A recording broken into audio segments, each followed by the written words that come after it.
So be it, Jedi. What's going on, guys? Back in another video. If you were to ask me what my favorite Star Wars Expanded Universe books are thus far, you're probably going to get a similar answer from a lot of people. Darth Bane trilogy, Timothy Zahn's Heir to the Empire trilogy, and if I had to say a third, probably the Thrawn duology that takes place after the Thrawn trilogy. While those are great novels, and by all means you should definitely read them if you plan on reading the Expanded Universe, I'm going to hit you with something a little different and say, if you've already read those books, what should I do next? So in this video, I'm going to give 3 recommendations for EU novels that you could pick up as a first-time reader, or if you've only read a little bit, you should definitely check out. Starting off this list, we have Shatterpoint by Matthew Stover. This is Mace Windu's story. This is a Clone Wars novel taking place amongst the Clone Wars multimedia project before 3D Clone Wars in 2008. It is one of my favorite stories. It's so different than any Star Wars novel I've read. Yes, it is very heavily inspired by Heart of Darkness, by Apocalypse Now, which was inspired by Heart of Darkness. It's a very dark and gritty Star Wars story, and I love that. It very much delves into Mace Windu, his psyche, his outlook on the Force, who he is as a person. And man, I really can't praise this book enough. It was a super underdog. Everything I've heard was kind of negative leading up to it. Well, the one person I sort of looked to in terms of the EU didn't like it. So based off that, I was like, is it going to be good? But man, even my good friend who read this story was like, that is a really good book. I got to say, if you like Mace Windu, if you like the Clone Wars, if you like sort of a grittier story, by all means, you should definitely check out Shatterpoint.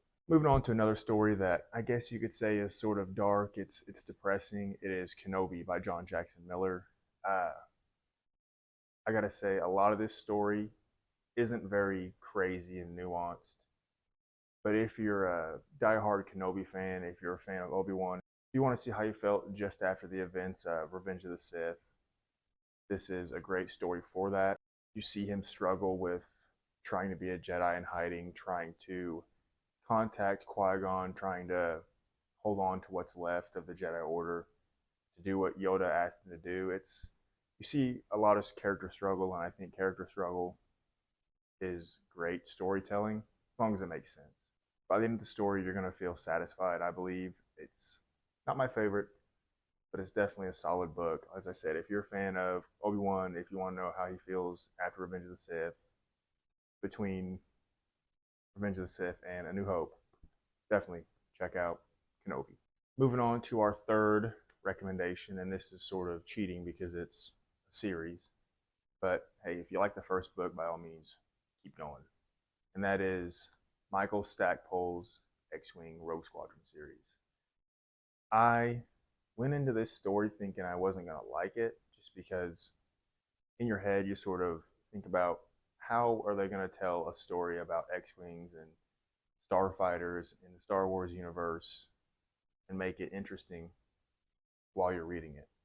And man, I was just blown away. I mean, aside from the action aspects, the story that takes place in these 4 books, Rogue Squadron and so forth, is just solid. I mean, it's so good that you're not even thinking about, where is Luke, where is Han, where is Leia, like, because spoilers, they're not really in that story. It takes place, the only person you may know is Wedge Antilles. And it's that good that you're not missing our main crew of heroes. As I said in a prior video, I'm reading the 5th book of this series. I think there's 8 or 9, but Michael Stackpole wrote the first 4, then a few years later, Aaron Allston picked up. I think Stackpole wrote another.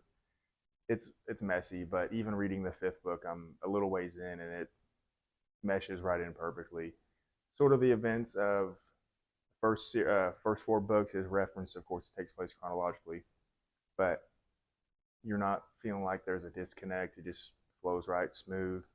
I digress. If you like stories of the New Republic just getting their stuff together, trying to figure out what they're going to do with pretty much being the new head of the government body, you like stories around the original trilogy, I think you'll love this. So those are my 3 recommendations to someone that has never read a Star Wars book or someone that is new or just getting their feet wet. That's it, guys. Thanks for watching. Hope you enjoyed the video. If you did, hope I see you on the next one.